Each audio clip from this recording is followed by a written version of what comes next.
తుంగతుర్తి మండల కేంద్రంలోని గత బీఆర్ఎస్ ప్రభుత్వ హయాంలో 2023 నవంబర్ 24వ తారీఖున మన మాజీ ఎమ్మెల్యే డాక్టర్ గాదర్ కిషోర్ కుమార్ గారి ఆధ్వర్యంలో మాజీ మంత్రివర్యులు ఉత్తకండ్ల జగదీశ్వర రెడ్డి గారు, అదేవిధంగా తన్నీర్ హరీష్ రావు గారి చేతుల మీదుగా జాజిరెడ్డిగూడెం టు మానపురం ఎక్స్ప్రెస్ తండా వరకు ఈ డబుల్ రోడ్ శాంక్షన్ చేయడం జరిగింది. ఈ యొక్క డబుల్ రోడ్డుకు మొత్తానికి వచ్చేసి 20,80,00,000 ఈ నిధులు కేటాయించడం జరిగింది. నిధులు కేటాయించి 3 సంవత్సరాలు గడుస్తున్నా కూడా ఇంతవరకు స్థానిక ఎమ్మెల్యే, ఇప్పుడున్న ప్రస్తుత ఎమ్మెల్యే మందుల సామయ్య గారు నిమ్మకు నీరసంగా వ్యవహరిస్తూ ఉన్నాడు.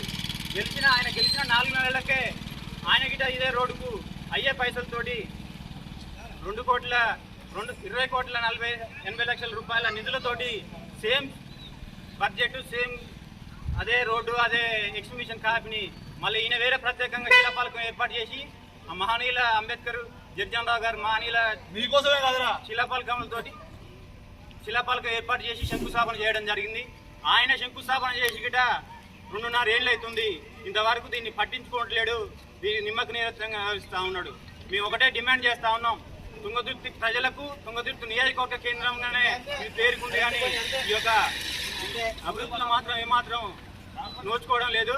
స్థానిక ఎమ్మెల్యే ఈ 200 కోట్లు పెట్టి అభివృద్ధి చేసినా, 300 కోట్లు పెట్టి అభివృద్ధి చేసినా ఈ 3 ఏళ్ళ అని చెప్పుకుంటా ఉండే, కానీ ఏడగిట ఒక 30 మట్టి వేళ తుంగతుర్తి నియోజకవర్గంలో, తుంగతుర్తి నియోజకవర్గ కేంద్రంలో కావచ్చు, మండల వ్యాప్తంగా కావచ్చు. మేము ఒకటే డిమాండ్ చేస్తూ ఉన్నాం, అయ్యా సామేల్ గారు, మీరు వెంటనే స్పందించి తుంగతుర్తి ప్రాంతానికే మీరు అభివృద్ధి చేయాలనుకుంటే ఈ యొక్క ఆల్రెడీ మంజూరై టెండర్ అయిన పనిని 3 ఏళ్లుగా కాలయాపన చేస్తూ ఇది పట్టించుకోవడం లేదు. మీరు దీని మీద స్పందించి సకాలంలో ఈ యొక్క రోడ్డు నిర్మాణం పూర్తి చేసి ప్రజలకు సౌకర్యంగా చేయాలని చెప్పి మేము డిమాండ్ చేస్తా ఉన్నాం. లేని పక్షంలో ఈ రోడ్డు గుంతలమయమై చెరువుగా కల్పించే విధంగా ఈరోజు ఇట్లా వ్యవహారం ఉంది. కాబట్టి ఎంతోమందికి యాక్సిడెంట్లు అయ్యి బండిని గెలిపడి దెబ్బలు తాకి చావు బతుకుల మధ్యలో పోతా ఉన్నారు. కాబట్టి మీరు స్థానిక ఎమ్మెల్యే కాబట్టి చొరవ తీసుకొని ఈ యొక్క రోడ్డు పనులు త్వరగా పూర్తయ్యే విధంగా కృషి చేయాలని డిమాండ్ చేస్తాం. గుంతలమయమై యాక్సిడెంట్లకు, ప్రమాదాలకు కారణమవుతున్న రోడ్డును వెంటనే గాదర్ కిషోర్ కుమార్ గారి నాయకత్వం, గాదర్ కిషోర్ కుమార్ గారి నాయకత్వం.